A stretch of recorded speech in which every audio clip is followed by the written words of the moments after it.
Hi guys, it's Amy from My Sewing Box, and today I'm going to show you how to use press fasteners. So these are called a number of different names. A lot of people call them snap fasteners or press fasteners as well.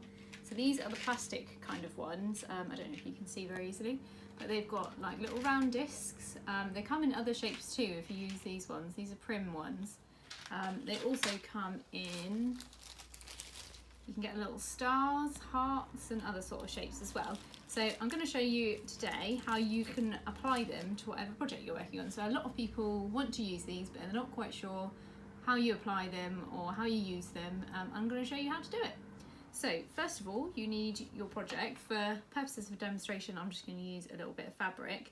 But normally you would make up your garment if you're going to use it on a garment, and then you would want to mark where you want your snap to go. So you want to mark where the middle of the snap's going to go. So I'm just going to make a little mark with this air vanishing pen, so you can see that purple mark there, and that's where I want my snap to go. So what you need to apply them is a plier tool. So these are the best ones that I've ever come across.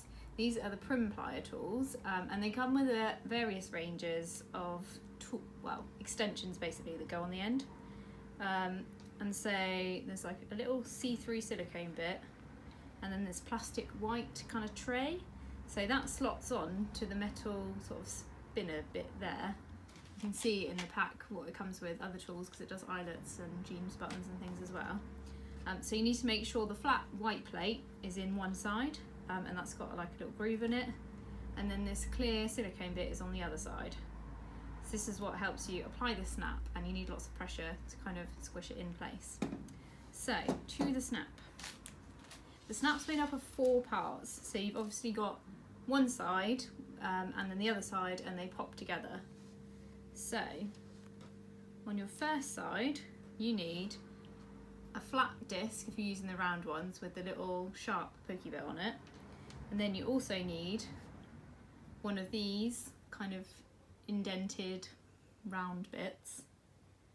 Can you actually see from there? You need one of these round indented bits as well. Then so that's the bit that pops and snaps, and then there's another bit like this that's smaller that fits into the rounded edge one, and they're the bits that snap together and come apart. And then you need another one of the flat discs. So one side is going to be flat disc on the bottom, the rounded edge one facing upwards, so away from the nice flat edge.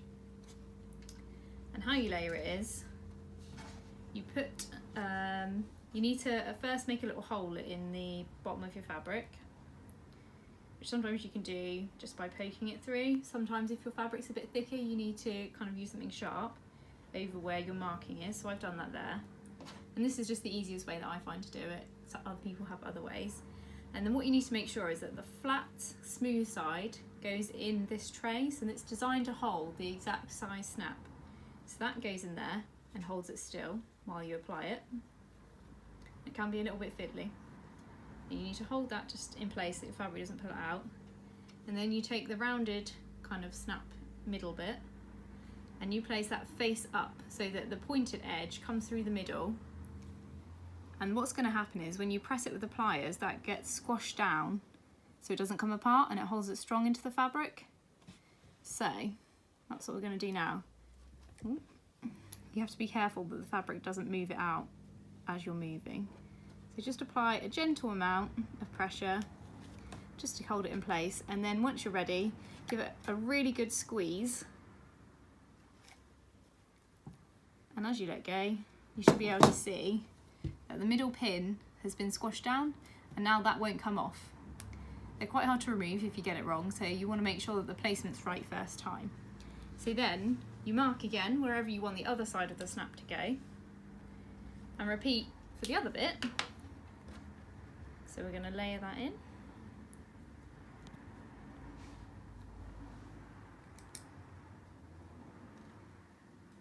So I've got the little point poking through. This time you want the other half of the snap, so the bit that goes in the inside on the top, and so that will, when it's done, click into there and out of there. So you layer that up on the top like you did before, the little spiky bits pointing through. Once again, you put it in the little white tray, just gently hold it in place until you're ready. Make sure that it's in the right place, and then squeeze really hard again. And there you can see that it squashed the pin on the inside. So then you're ready for your snap to snap together, just like this. Snap. And apart. So they are quite stiff when you first apply them, don't worry. If you're worried that your fabric isn't strong enough, I would recommend that you put a little square of interfacing on the back where the snap's going to go, on the inside of your garment, just so that you don't rip the fabric every time you open and close the snap. You can use a normal woven interfacing, or if you're using stretch fabrics you can use a stretch interfacing. Either of those is fine, it just reinforces the edges so that you don't end up with a big hole in your garment and not being able to replace the snap afterwards. And that's how you use the pliers.